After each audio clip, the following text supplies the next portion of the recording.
juega, tipo, juega.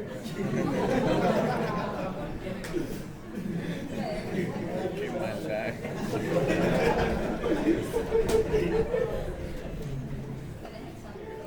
Es para escuela, ¿no? Para quinte. Claro, ahí seguro lo van a engañar, ¿no? Porque entendió el mensaje. Bueno, vamos a ver en la unidad 6 los tanques de almacenamiento. Disculpa, hay otros que son tremendos. Bueno, el objetivo que tiene esta unidad es que ustedes puedan aprender todos los conceptos relacionados con los tanques de almacenamiento de agua que se colocan en los sistemas de distribución. En primer lugar, vamos a ver qué se define como tanque de almacenamiento. Y dice que los tanques de almacenamiento de agua son depósitos, que lógicamente son grandes depósitos, que se construyen en un sistema de distribución de agua para garantizar un mejor servicio del mismo. O sea, como yo les dije, siempre que se pueda, todo sistema de distribución de agua, lo ideal es que tenga un tanque, por todo lo que vamos a estudiar hoy. Ahora, no siempre se puede cumplir eso. Hay veces, como en Santa Cruz, que tenemos una topografía muy plana y una mancha urbana muy grande, y entonces nos va a demandar alturas de tanque kilométricas para arriba, ¿no? Y normalmente estos tanques nunca deben superar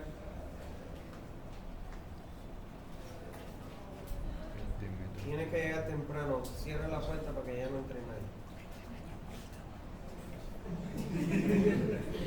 Cierra la puerta, dale. O hay más todavía ahí. Bueno, les decía que estos tanques, su altura nunca supera los 35 metros. O sea, 30, 35 metros es la máxima altura que se recomienda para los tanques elevados. Cuando ya la REC nos demanda alturas de tanques mayores a los 30, 35 metros, entonces ya lo que se pasa es al sistema por bombeo directo a la red. ¿Está claro? O sea, la presión se introduce a la red mediante el uso de equipos de bombeo que me permiten generar las cargas elevadas. ¿Está bien? Aquí vemos los tipos de tanques que nosotros usamos, que son dos: los tanques elevados, que esto seguro lo han visto mucho, y estos que son los tanques que pueden ser superficiales o semienterrados. No se recomienda nunca que se entierren los tanques. ¿Por qué? Porque cualquier fisura, cualquier falla que pueda tener la estructura le puede meter agua del medio externo hacia el interior y contaminar el agua almacenada. Entonces siempre se prefiere que estos tanques sean semienterrados y lo ideal es que estén sobre la superficie del terreno. Ahora, este tipo de tanques generalmente se utiliza en topografías llanas o semillanas. ¿Está claro? Pero por el donde no cuento con una elevación suficiente para colocar un tanque sobre el terreno. Y este tipo de tanque se coloca normalmente en los valles, o sea, en zonas donde tengo diferencias de cotas sustanciales entre zonas altas y zonas bajas para poder entonces entregar el agua por gravedad. Un ejemplo típico es La Paz.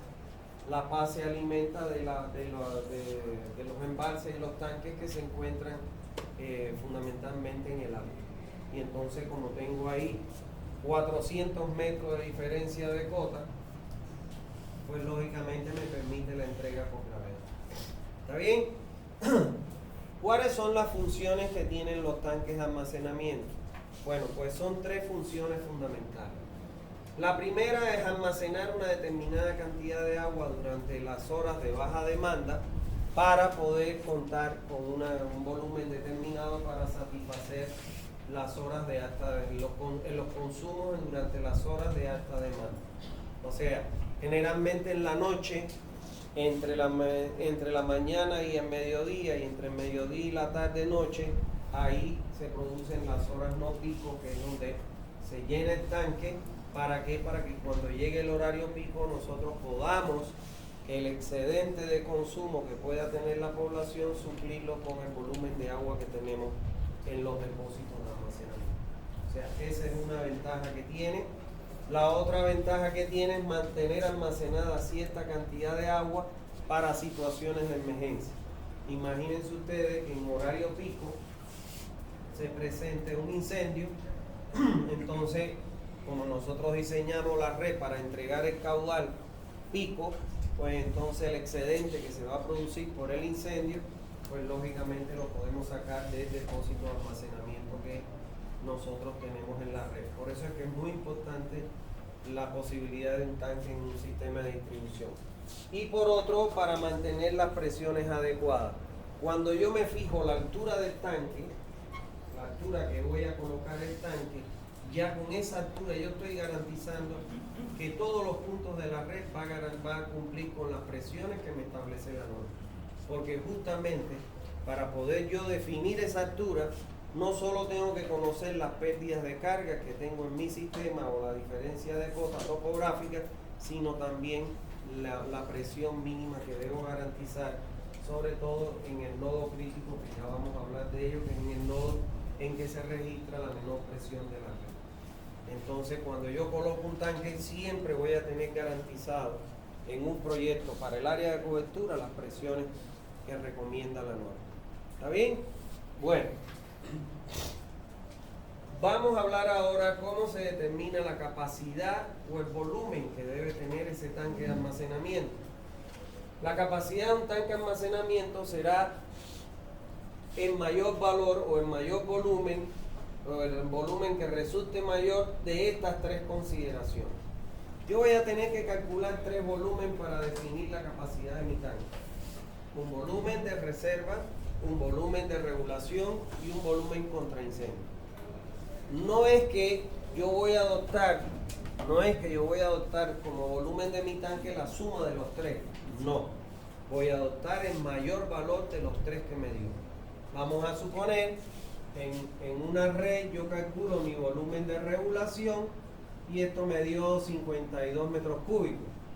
Mi volumen de reserva, esto me dio 48 metros cúbicos y mi volumen contra incendio me dio, por decir, 51 metros cúbicos. Entonces, ¿cuál va a ser el volumen de mi tanque que voy a colocar? El mayor de ellos, que es igual al volumen de regulación. Bueno, vamos a ponerle igual a los 52 porque después van a interpretar de que es el volumen de regulación. No, el mayor de los tres que calculé, ese es el valor que yo voy a utilizar. ¿Por qué? En el entendido de cuando se produzca un déficit de capacidad de entrega de la fuente a la red, o sea, ¿qué quiere decir eso? Que la demanda supere a la oferta de la fuente, yo voy a tener un volumen almacenado para compensar ese déficit. Cuando se produzca alguna rotura de la planta, de la conductora, de la tubería, etcétera, yo voy a tener un volumen de reserva para poder, como es 48, pues lo tengo aquí para poder resolver ese problema. Y se produce un incendio, yo necesito tener 51 y aquí tengo 52 con lo que se cumple. Algunos de ustedes podría decirme, preguntarme, bueno, ¿y qué pasa si hay una rotura, si produce un incendio y además la gente consume más? Bueno, no, eso es una probabilidad muy poco probable que ocurran esas cosas. ¿Está bien? A modo de chiste, yo siempre le digo que cuando hay un incendio, la gente va a chismear y no consume agua. Entonces ahí se Pero bueno, no se puede poner la suma, imagínense ustedes. Vamos a ponerle promedio 150 metros cúbicos de agua en un tanque, eso es imposible. ¿Está bien? Bueno, vamos a ver ahora en qué consiste cada uno de estos volúmenes. El primer volumen que hablamos es el volumen de regulación. Este volumen de regulación es aquel que debe compensar las variaciones entre el gasto que se puede entregar con la fuente y la demanda de la población.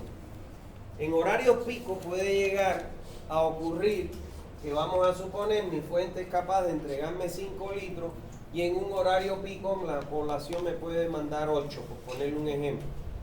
Quiere decir que la población en ese horario crítico pico está demandando más caudal que el que me puede entregar la fuente. Si yo no tuviera tanque, entonces ahí va a haber un déficit de agua. ¿Está claro? Entonces, para eso se coloca un tanque y se calcula el volumen de regulación que me va a permitir que en estas condiciones críticas que se pueden generar en el horario pico, el déficit que tengo de 3 litros lo puedo aportar ¿de dónde? De mi tanque. O sea, me sirve para compensar las diferencias entre la oferta y la demanda, para que no exista déficit de agua. Ahora, este volumen de regulación se puede calcular por 2 métodos. En realidad, el método exacto, preciso, para calcular ese volumen de regulación es a través del diagrama de Rick, o el gráfico de gastos acumulados, que es el que yo le digo que Bolivia no tiene. ¿Está claro? Porque en realidad esto Bolivia lo ha colocado, la norma ha colocado esto para suplir el déficit que tiene el gráfico. Pero por ejemplo, para que ustedes vean la precisión, yo tengo aquí, lo puedo poner en volumen o en caudal, no hay problema, pero bueno, lo puedo transformar a volumen. Este gráfico de caudal lo puedo transformar a volumen, y entonces si la fuente me entrega hasta este volumen, todo lo que esté por encima del diagrama pico, en el horario pico, este es el volumen que yo tengo que regular para poder, ¿qué cosa? Compensar el déficit de la fuente en relación con la demanda. Ahora, la norma boliviana, consciente que no tiene este gráfico, recomienda usar este método analítico. Método analítico que volvemos a caer en lo mismo, es totalmente antieconómico. ¿Por qué? Porque te dice, cuando el tanque es alimentado, o sea, el agua le llega por gravedad al tanque, el volumen de regulación usted lo puede calcular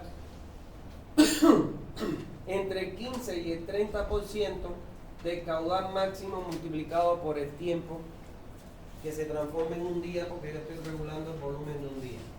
Ahora, fíjense ustedes esto que les estoy diciendo acá, entre el 15 y el 30%. No es lo mismo multiplicar por 15 que multiplicar por 30. Pregúntenme a mí qué valor voy a obtener de ese coeficiente. Yo no sé. No sé. Entonces, puede ser que yo adopte 0.15 tratando de economizar y en un momento determinado ese valor va a ser rebasado, porque yo no tengo la realidad del consumo en el país. Puede ser que yo por seguridad me dé el 30% y sobredimensione mi tanque, porque nunca ocurre ese consumo. ¿Está claro? Ese déficit. Entonces, bueno, esto es una dificultad que lógicamente lo único que se puede resolver es obteniendo este gráfico en Bolivia. Y entonces los proyectos van a ser más precisos y más económicos. ¿Está claro?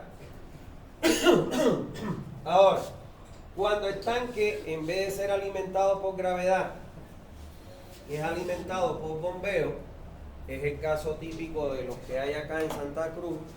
Vamos a suponer que yo tengo aquí mi tanque y aquí tengo excavado o perforado un pozo. Aquí coloco la bomba y de este pozo voy a alimentar mi tanque. Cuando es alimentado por bombeo, me dicen que ese valor de entre 15 y 30 se transforma entre 0.15 y 0.25. ¿Está bien? Multiplicado por el caudal máximo diario, que ustedes lo saben calcular ya, que es el medio por K1, por el coeficiente de irregularidad diaria, y multiplicado por el tiempo T, que es el tiempo estimado para el cálculo del volumen, que es igual a un día, porque nosotros siempre tenemos que tener como mínimo garantizado en el tanque el volumen de un día. ¿Está bien? Bueno, el otro volumen es el volumen contra incendio. Este es el volumen que está destinado a garantizar una cierta cantidad de agua al momento de que se produzca un incendio en cualquier parte del área de cobertura. Entonces, para garantizar ello, en el cálculo del volumen se considera, como podemos ver acá, un tiempo de incendio. Ella pidió permiso. Aquí hay que velar a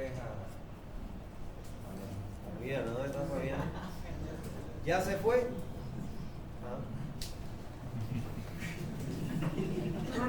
Bueno, no, ya Fabiana ya habló conmigo. Ella sabe que si se va pierde el cemento. Bueno, en el cálculo del volumen contra incendio se debe emplear un tiempo que la norma recomienda que se adopte igual a 2 horas. ¿Por qué? Porque la norma considera que el equipamiento que tienen los bomberos en Bolivia es suficiente como para que en 2 horas puedan sofocar un incendio. ¿Está claro?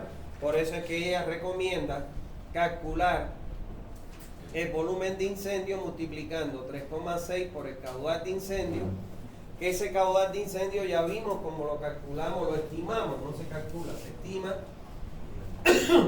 en función a la densidad poblacional, ¿no ves?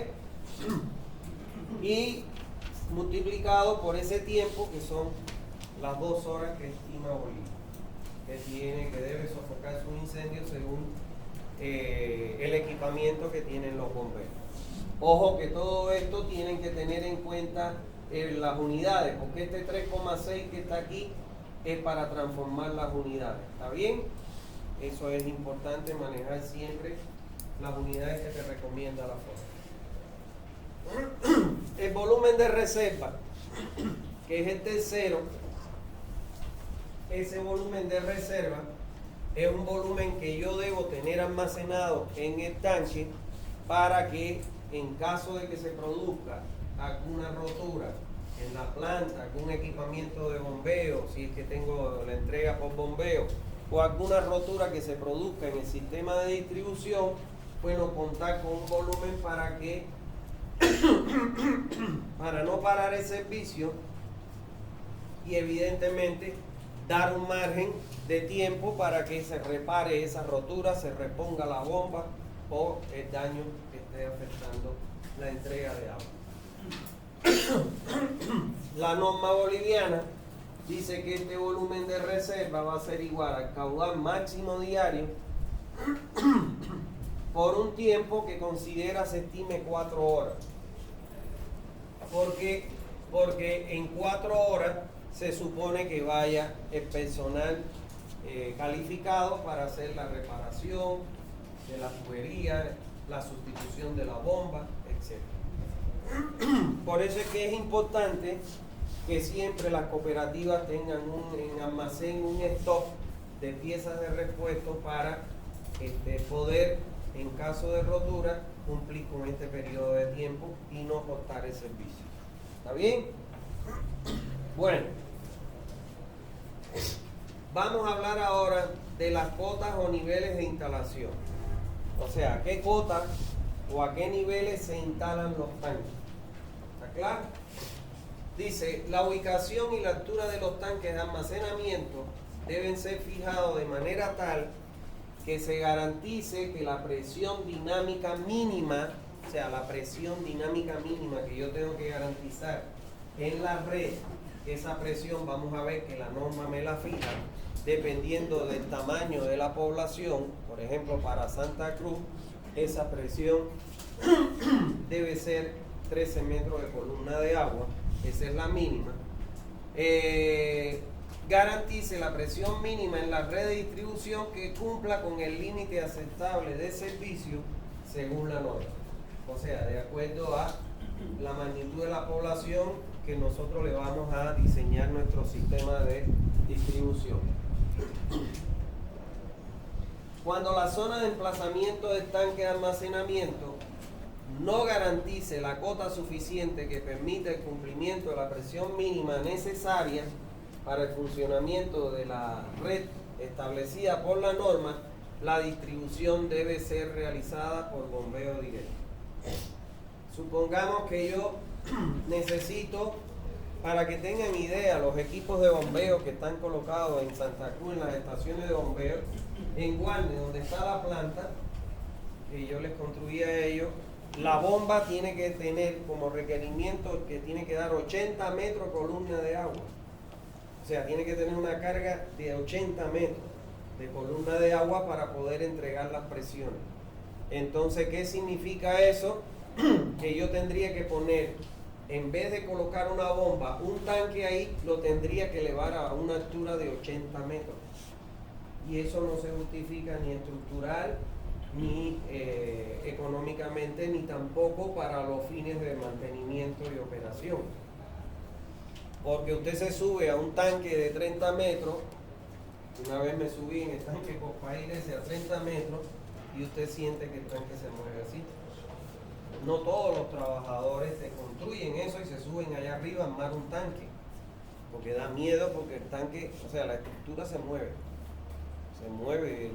Usted mira un punto frío y ve que está así, y dice, ay Dios mío, esto se va a revolcar. ¿Está claro? Entonces imagínense a 80 metros, no tiene sentido. ¿Está bien?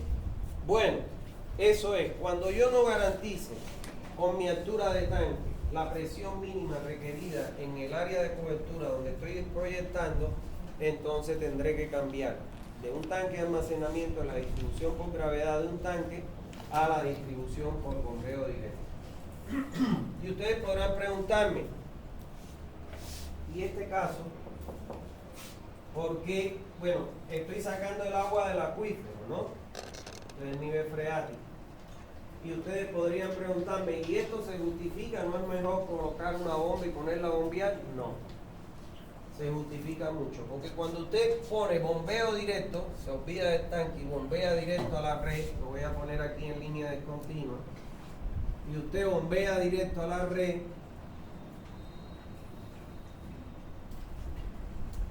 cuando usted bombea directo a la red, prácticamente tiene que bombear casi las 24 horas del día. Porque cuando usted pare la bomba, se cortó el agua en la red. ¿Me entiende? Y sin embargo, cuando usted hace esta combinación y coloca un tanque, aunque tenga que usar un equipo de bombeo, este equipo de bombeo, lógicamente que va a funcionar menos que cuando bombea directo a la red. En cuanto prácticamente se reduce a una tercera parte del bombeo. ¿Está claro? ¿Por qué? Porque esto va a funcionar, llena el tanque, y hasta que el tanque no llegue al nivel mínimo, la entrega se está haciendo por gravedad y la bomba no está funcionando. Cuando llegó al nivel mínimo ese tanque, al nivel mínimo, en un tanque yo voy a tener un nivel mínimo y un nivel máximo. Cuando llega al nivel mínimo, entonces que se activa la bomba para poder volver otra vez a llenar. ¿Está claro? Y eso hace que en vez de bombear 24 horas, bombee, por decirte, 8. Nada más. El consumo de energía es mucho menor. ¿Está claro? Es mucho menor el consumo de energía. Además, si vamos a ver en costo, una bomba, mientras más carga tenga que dar, te da menos caudal y es más cara. Entonces no es lo mismo que yo tenga que bombear hasta aquí, que tenga que a lo mejor vencer toda la red, me va a dar más carga, más pérdida de carga, más carga la bomba y me va a salir más caro. O sea, todo eso ya después cuando ustedes aprendan esta materia, tienen que empezar a combinar funciones con costos. Porque recuérdense ustedes que nosotros dentro de las cosas que tenemos que prever es precisamente no elevar el costo. Claro, eso no significa restringir a modo que no vaya a funcionar, pero tratar en lo posible de que mi proyecto sea menos costoso. ¿Está bien? Bueno, ubicación de los tanques de almacenamiento. Bueno, en principio, señor, el tanque de almacenamiento, en principio, se va a ubicar en el punto cuya cota es la más alta dentro del área de cobertura. ¿Está claro? ¿Por qué? Porque eso me va a significar menos altura del tanque sobre la cota del terreno y lógicamente menos costo. O sea, si yo tengo esto, yo debo colocar el tanque aquí. Vamos a suponer que esta es la altura de cálculo para esa altura, esa cota de terreno. Si yo lo traslado acá, miren ustedes, ya tengo más altura y peor si lo traslado aquí a un punto bajo, pues lógicamente tengo más altura de tanque, más hormigón, más todo. Entonces siempre, en principio, el tanque se debe ubicar en el punto de cota más alta dentro del área de cobertura. Por eso cuando yo les di la información que necesitaba, le dije que era importante, porque era importante el plano topográfico para identificar el punto de cota más alta, y ahí hay que advertirle a la persona, a la empresa que te está contratando, de que tienen que buscar un lote para colocar el tanque de almacenamiento. ¿Está bien? Ahora, de preferencia, el tanque de almacenamiento se debe colocar en el argot sanitario, para que ya se ubiquen y puedan hablarlo, donde ingrese el agua a la red proveniente de la conductora o de donde sea, se le llama la cabeza de la red. Y el extremo opuesto se le llama la cola de la red. Entonces, de preferencia, el tanque no debe ir a la cabeza, debe ir en la cola. ¿Por qué? Porque eso me va a permitir a mí, ¿qué cosa? Tener un mejor comportamiento de las presiones, una mejor distribución de las presiones en la red. Miren, si yo lo coloco a la cabeza, mientras más yo me vaya alejando, ¿qué va a pasar? Va a ir disminuyendo la presión, hasta que en el punto más desfavorable voy a tener una presión más baja. Ahora, si yo lo coloco en la cola, esta carga que tiene esta altura que tengo aquí, o esta carga, o la bomba que coloque ahí, tiene que tener la carga que necesito para entregar las presiones, y además la carga para que me llegue al tanque. Entonces voy a tener en la cola, en el inicio voy a tener la presión alta, y en el final tengo la altura del tanque que me va a garantizar la presión similar. Y entonces, mientras menos recorrido yo tenga, menos pérdida. Recuérdense ustedes que en la medida en que yo avanzo, acá, en la medida, esta es la carga que yo tengo, esta es la carga. Bueno, la altura del tanque es esta es la carga estática que yo tengo. En la medida en que yo avanzo, le voy restando, ¿qué cosa? Las pérdidas de carga. Y entonces esto va a ir disminuyendo, ¿ven? ¿Por qué? Porque las pérdidas de carga en el trayecto longitudinal y por accesorio me van a ir comiendo parte de esa carga. Y eso me va a ir disminuyendo en la medida en que me alejo de mi tanque. Por eso se prefiere colocarlo en la cola. ¿Para qué? Para que la distribución de las presiones sea más uniforme en toda la red. No siempre se puede. ¿Está claro? No siempre se puede, porque no siempre la cola es el punto de mayor cota o de cota más alta dentro del área de cobertura. ¿Está claro? ¿Se entendió, señores? Pero siempre que se pueda, eso es lo ideal. Bueno, número de unidades. Dice, cuando el volumen del tanque de almacenamiento sea superior a los 50 metros cúbicos, se debe considerar en el diseño 2 o más tanques, de manera que se faciliten las tareas de operación y mantenimiento. O sea, no se admiten tanques mayores a 50 metros. Si, por ejemplo, cuando yo calculo los 3 volúmenes, como aquí, me dio 52 metros, entonces se prefiere colocar 2 tanques con la mitad de la capacidad de cada uno de ellos. ¿Entienden? Y no colocar uno solo, sino 2. Eso es lo que me están diciendo.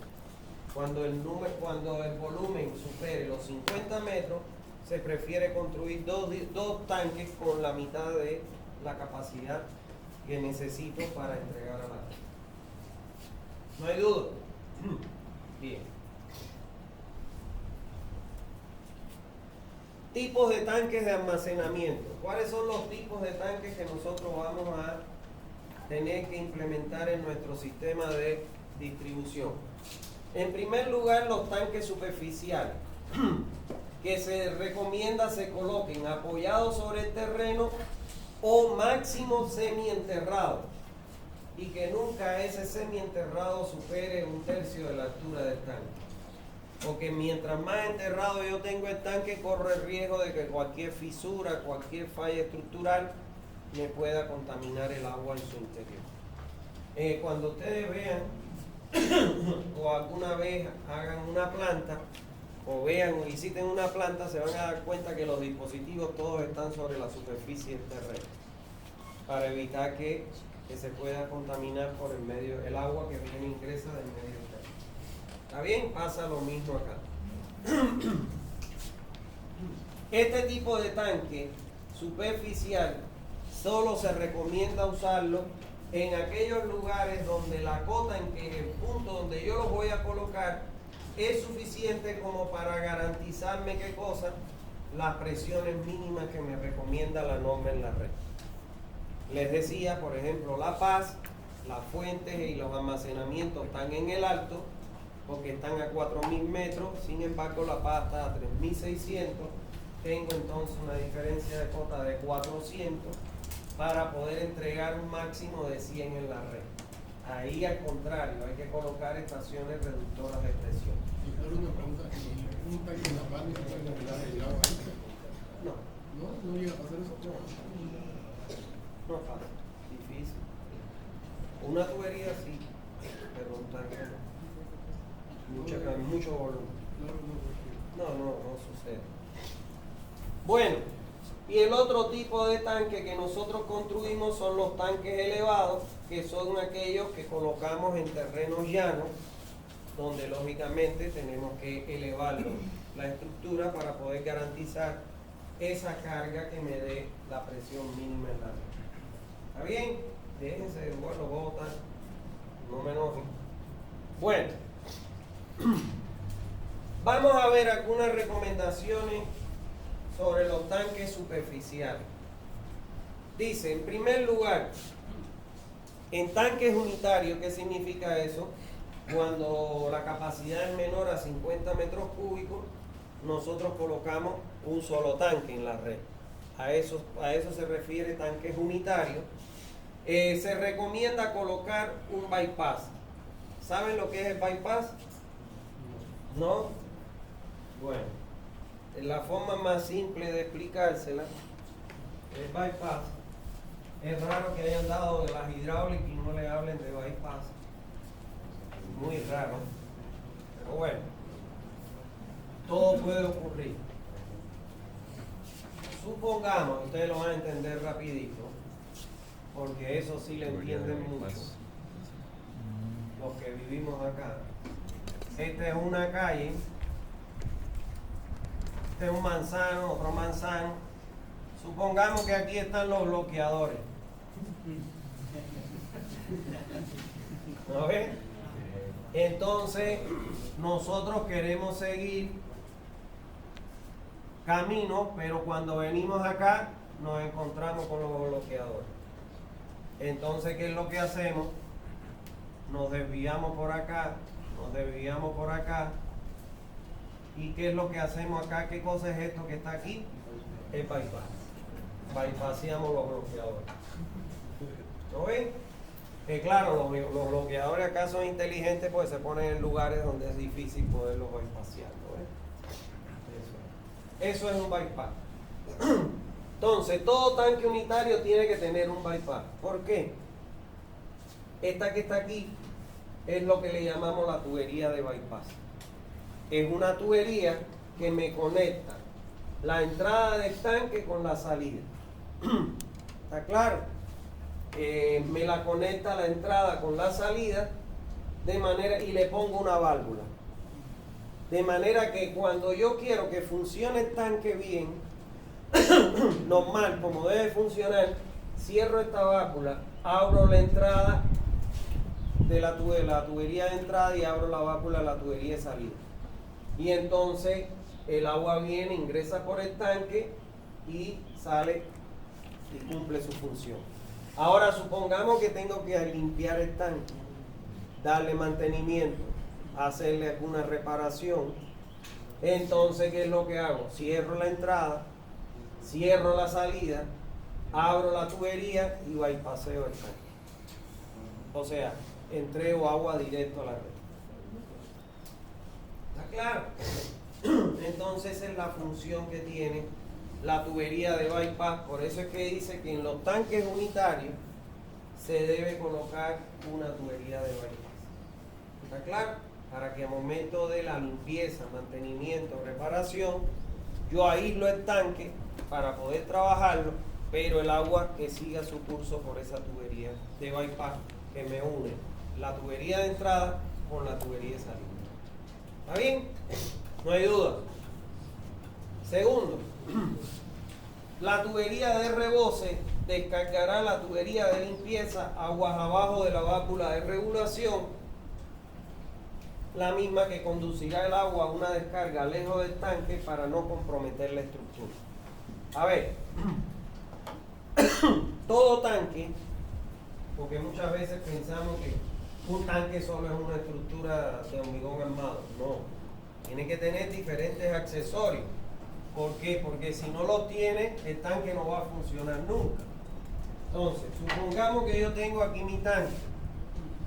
Vaya, se está acabando la tinta. Aquí yo voy a tener mi tubería de entrada. Siempre va a descargar entre 7 a 10 centímetros por encima del nivel del agua. Para que la descarga sea libre, el agua al caer crea una turbulencia y mediante las ventanillas de ventilación se oxigena el agua, porque el agua, mientras más tiempo yo la tenga retenida en un tanque, su calidad se va mermando. Entonces, para que se oxigene y mejore su calidad, por eso la descarga es libre. Y tengo mi tubería de salida, que es esta que está acá. Ahora, yo tengo mi tanque, pero ¿qué puede pasar? Que en un horario no pico, en la noche, mi tanque se va a llenar. Vamos a ver que a los tanques se le coloca un sistema eléctrico para regular el nivel máximo y el mínimo. Cuando llegue aquí al nivel máximo, yo voy a tener un sensor, una válvula de flotador, y le va a dar la orden a la bomba que se apague, porque ya llegó, alcanzó el nivel máximo. Y cuando llegue al nivel mínimo, que coincide con la solera, este es mi nivel mínimo y este es mi nivel máximo, le va a decir a la bomba, enciende, para que pueda llenar el tanque otra vez. Pero como todo elemento mecánico, automático, etcétera, puede verse sometido a una falla en un momento determinado. ¿Lo ven? Usted va con su carro y de buena primera, tuvo una falla y se le paró el carro. Entonces lo mismo puede ocurrir, puede fallar ese mecanismo de control. Entonces, lo que no puede pasar es que el agua suba. Imagínense en un tanque elevado, el agua empieza a subir, crea una supresión sobre la tapa, la levante y eso caiga, va a matar a Mazantín, el que esté abajo. ¿No ven? Entonces, para evitar eso, se coloca una tubería de rebose. Esa tubería de rebose, la solera del tubo coincide, la solera del tubo de rebose coincide con el nivel máximo del agua. ¿Está claro? Porque entre estos dos niveles es que yo tengo mi altura útil, como vamos a aprender, y aquí es donde está el volumen útil, que es igual a mi volumen del tanque que yo obtuve como el mayor de los tres. ¿Entienden?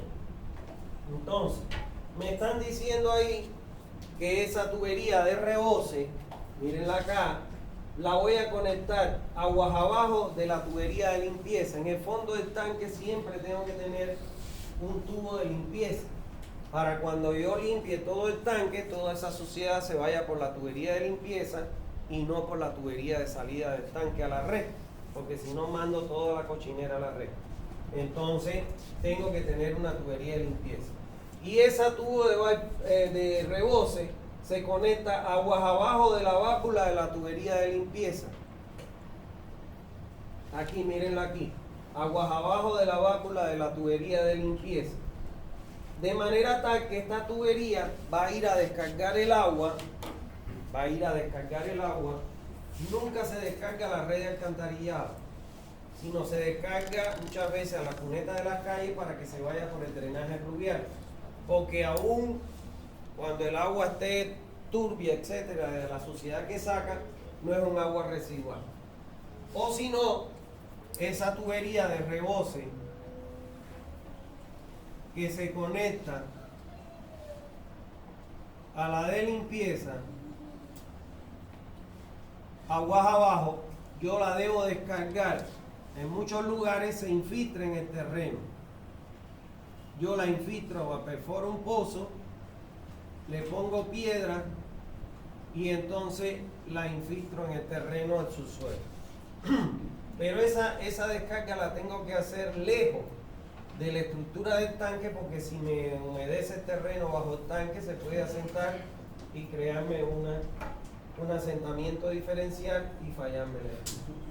¿Se entendió? Eso es lo que le dice ahí. ¿Qué? Se hunde. Supón que yo descargue el agua aquí mismo abajo del tanque. Va a humedecer el terreno y el terreno se va entonces a asentar y puede crear un asiento diferencial en el tanque y me lo puede partir. ¿Está claro? Me le puede provocar un daño. Entonces yo lo que tengo que hacer es descargar esa agua, botarla lejos del tanque para que no se vea afectada. ¿Lo escuché o está acelerando el amigo? Están animados, pero lo escuché acelerando, ¿no? Bueno, seguimos. Tercero, se instalarán válvulas de compuesta en todas las tuberías que tiene el tanque, a excepción de la tubería de rebose. O sea, la tubería de rebose es sin válvula, para que cuando el agua rebose por ella, se vaya y no me ocasione daño en la estructura. Entonces, tienen válvula en la tubería de entrada, tiene válvula en la tubería de salida, válvula en la tubería de limpieza y válvula en la tubería de bypass. Y la única tubería que no tiene válvula es la de rebose. ¿Se entendió? Bueno, el tanque deberá tener una cubierta protectora con tapa con tapa de acceso sanitario. Ya los tanques, el agua que llega ahí es un agua para entregar a la población. Yo no lo puedo tener en contacto con la intemperie porque se puede contaminar. Lo tengo que tapar y entonces lo que se le hace es que se le deja una boca de 60 por 60 hasta 1 metro por 1 metro con una tapa metálica para poder acceder al interior en caso de cualquier limpieza, mantenimiento o reparación. ¿Está bien? Eso es lo que está diciendo aquí. La tapa con una cubierta con una tapa de acceso sanitario. Deberán incluirse accesorios tales como ventilación. Miren acá, son estos tubos. Ya hoy en día, antes se acostumbra. Si miran ahí en uno de los pisos, creo que en el quinto se ve el tanque, y tienen un tubo de ventilación o la cisterna que hay por abajo. Ya hoy vienen que es nada más que colocarla. Deja solo el hueco. Si normalmente son de 2 a 3 pulgadas. Deja el hueco y entonces viene y lo enrosca aquí, ¿ven? Esto es el enroscado. Se colocan esas ventilaciones, que el objetivo es que por ahí pueda ingresar, tener contacto y acceso el aire, el viento, el aire para poder oxigenar el agua adentro y mejorar su calidad. ¿Está claro? Ahora, estas tapas, estas ventilaciones, se le debe colocar siempre una malla milimétrica. Esto negrito que está aquí, ahí se enrosca y eso es una malla milimétrica. ¿Para qué? Para que no ingresen ni los insectos, ni las aves, ni nada. ¿Está claro? Porque si no se puede contaminar el agua. ¿Está bien? En el caso de los tanques semienterrados, en estos tanques se colocan este tipo de ventilación. Pero vamos a ver que en los tanques elevados son unas ventanillas que deben tener su malla milimétrica también. Bueno, debe tener además escaleras. Miren, normalmente estas escaleras se le llaman escaleras marineras y son de aluminio, de manera tal que la tienes puesta fuera del tanque, en el exterior, y por ahí sube y accede al tanque. Después abres la tapa, la colocas ahí mismo en la tapa, donde está la base de la tapa, en marco, y con ello bajas al interior del tanque. Entonces eso es importante. Deben tener abertura de acceso, que es esta, para poder ingresar al interior del tanque, y las válvulas que están enterradas o que van bajo tierra siempre deben estar metidas dentro de una cámara de válvulas, que ya vamos a verlo cuando veamos la red. Son cámaras que generalmente son de solera de hormigón armado con muritos de mampostería de ladrillo. El problema es aislar la válvula. ¿Por qué? Porque estas válvulas que se colocan en las redes y en los tanques son válvulas, señores, que son de vástago no deslizante. O sea, lo que se desliza es el espejo en el vástago. Cuando ustedes lleguen a su casa, vayan a la lavandería y abran, y ustedes van a ver que sube el vástago. En estas no sube el vástago, lo que se desliza es la compuerta sobre el vástago en el interior de la válvula. Si usted la tiene en contacto con el terreno, como ha ocurrido acá, igual que porque las aguas tienen muchas sales minerales, esas sales minerales se van a meter donde está el sinfín del vástago. Y eso lo suelda como si estuviera haciendo los soldados. Y entonces cuando le meten, que son unas llaves T, y le meten el brazo, parten el vástago de la compuerta. Y se pierden mucho las válvulas. Y estas válvulas te pueden costar, por ejemplo, de 6 y 8 pulgadas, están por los $800. Cada una. Imagínense ustedes el montón de dinero que se pierde. Entonces, para evitar eso, se aísla la válvula del terreno mediante una cámara. Eso es lo que les está diciendo. Ya las vamos a ver las cámaras. Estos tanques podrán ser de hormigón armado, mampostería de ladrillo, acero, asbesto, cemento, fibrocemento, entre otros. Los tanques que usamos nosotros en las redes son de hormigón armado. Nada de mampostería de ladrillo, por las dimensiones que tienen no soportarían los esfuerzos. Está claro, el empuje del agua no lo soportaría. Hormigón armado. Ya asbesto, cemento, fibrocemento, todo eso son tanques, pero para edificios o casas. En el caso de las redes, por los volúmenes que se manejan, hormigón armado. Vamos a ver algunas recomendaciones sobre los tanques elevados. Bueno, lo que vimos hasta ahora fueron las recomendaciones para los tanques semienterrados o apoyados sobre el terreno. Ahora vamos a ver las recomendaciones para los tanques elevados. Primero, el nivel mínimo del agua en el tanque deberá ser suficiente para conseguir las presiones adecuadas en la red. O sea, este nivel mínimo deberá tener una altura de la cota del terreno suficiente como para poder vencer, ¿qué cosa? Las pérdidas de carga en el trayecto y las diferencias de cota topográfica, y entregar el agua en ese punto con la presión mínima que cumple la red. Esa altura nosotros vamos a aprender a calcular, pero no se puede calcular hasta que no aprendan ustedes a calcular la red de distribución. ¿Está claro? Porque la red es la que te va a dar, ¿qué cosa? Las pérdidas de carga en el trayecto. Entonces no se puede definir la altura si usted no tiene calculada las pérdidas. Bueno, dice, las tuberías de reboce y de limpieza deberán ser conectadas a un nivel que pueda ser maniobrada o manipulada por el operador. Aquí está, miren, esta es la tubería de reboce, esta es la tubería de limpieza. Aquí le han puesto abajo a nivel de terreno para poder manipular esa válvula. Cuando la ponen en un nivel como este, tienen que fundir una losa y entonces para que el operario mediante una escalera pueda acceder a ese nivel para cerrar o abrir la válvula al momento de la limpieza. ¿Está claro?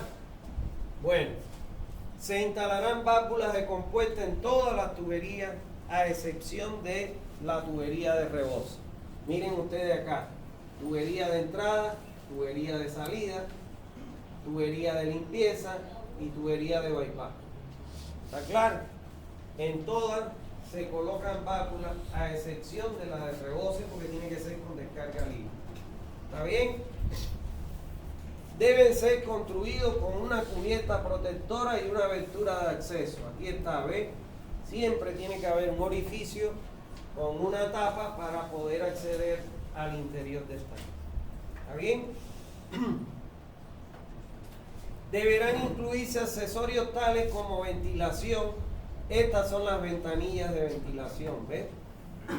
Normalmente los tanques, fíjense los tanques elevados que hay acá, tienen unas ventanillas ovaladas de ventilación. También ahí esa ventilación deben tener mallas milimétricas. ¿Está claro? Deben tener escalera de acceso, mírenla aquí, esta es la escalera de acceso a la parte superior del tanque. Fíjense ustedes que tienen protección para que cualquier persona no le dé un vaído y se vaya a ir para atrás. Deben tener abertura de acceso, que es esto. Deben tener cámara las válvulas que están enterradas en el terreno, que van bajo la cota de terreno, cámaras de válvulas para aislarla del terreno. Deben tener pararrayos. ¿Está claro? Porque ya a esa altura, generalmente los rayos van a ir a incidir ahí. Tienen que tener un pararrayo con tendido a tierra y además deben tener señalizaciones luminosas, porque para avisar sobre todo a la aviación de que ahí hay un objeto. Por eso es que tienen que tener señalizaciones luminosas para que en la noche puedan ser identificados esos objetos. ¿Está bien? ¿No hay duda? ¿Tienes duda? No. Ahora te vi preguntándole duda a tu mamá. Bueno, seguimos. 8. En los tanques elevados se colocarán dispositivos de regulación, flotadores eléctricos, sensores ultrasónicos que permitan controlar el nivel mínimo y máximo del agua. Bueno, aquí sí ya yo tengo que tener un sistema automatizado para que en caso de que cuando el agua llegue al nivel mínimo, ese sistema le dé la orden automáticamente a la bomba que se encienda. Y cuando llegue al nivel máximo, entonces le dé la orden a la bomba que se apague. Hoy en día lo último que hay son estos sensores ultrasónicos. Esos sensores ultrasónicos en la planta de Warner yo los usé ya porque son muy precisos. A milímetros te dan las órdenes, a milímetros. No hay margen de error. Tienen la ventaja de que ellos tú los programas para que cuando haya una altura de 30 centímetros, por decirte, desde el fondo, automáticamente le dé la orden de que encienda la bomba. Y cuando hay una altura, vamos a suponer de 2 metros, le dé la orden de que apague la bomba. Pero tienen una precisión milimétrica, ¿me entiendes? Sin embargo, los flotadores eléctricos que se utilizan, porque un flotador, un sensor ultrasónico cuesta, para que ustedes tengan una idea, $800. Y un flotador eléctrico cuesta 150 bolivianos. ¿Está claro?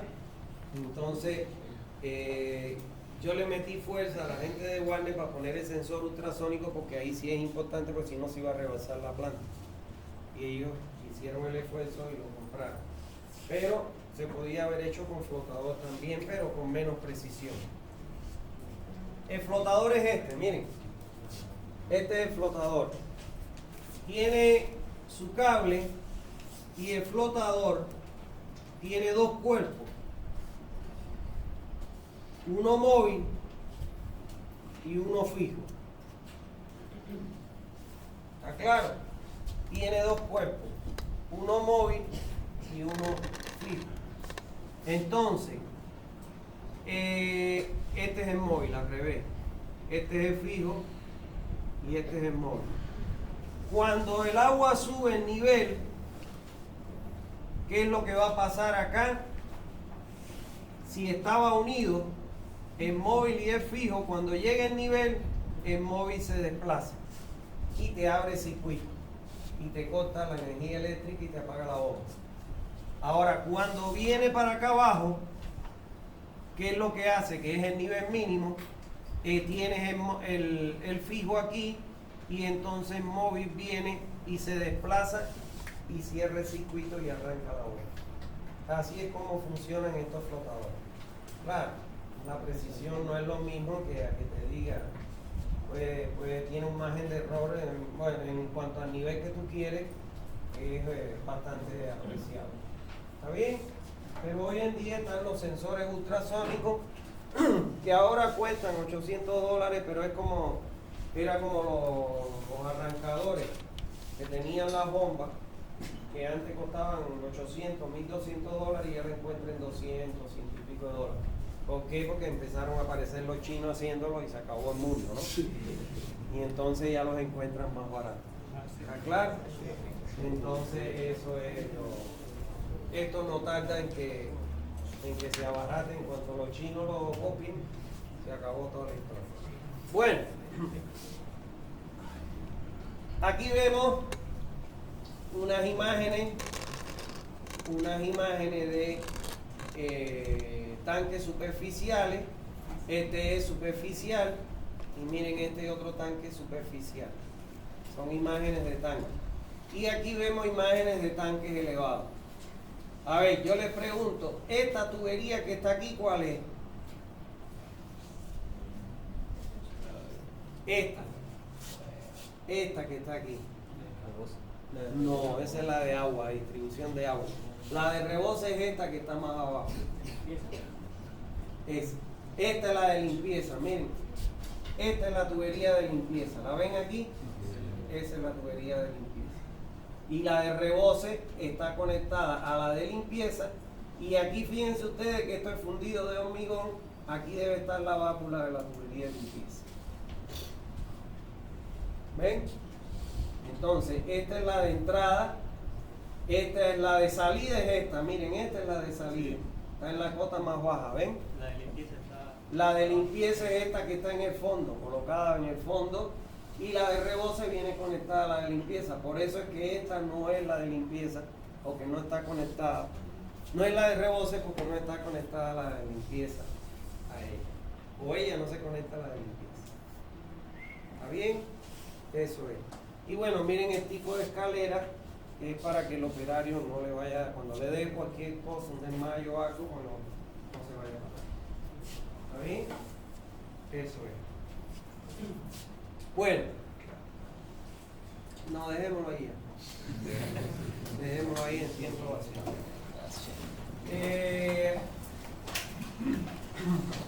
Esto no va a ir al examen. Al examen va hasta la unidad 5. No lo he hecho el examen, pero con seguridad va a llevar parte teórica y parte práctica. ¿Está claro? Entonces, estudien. Este es el examen más fácil, donde tienen el contenido más fácil del que van a cursar en la materia. A partir del segundo parcial ya están liquidados. Dependen de que me enojen o no, yo les pongo un examen que no prueban nunca. Ustedes van a ver que yo les explico, me van a decir que bien explica, pero en el examen se confunde. ¿Qué?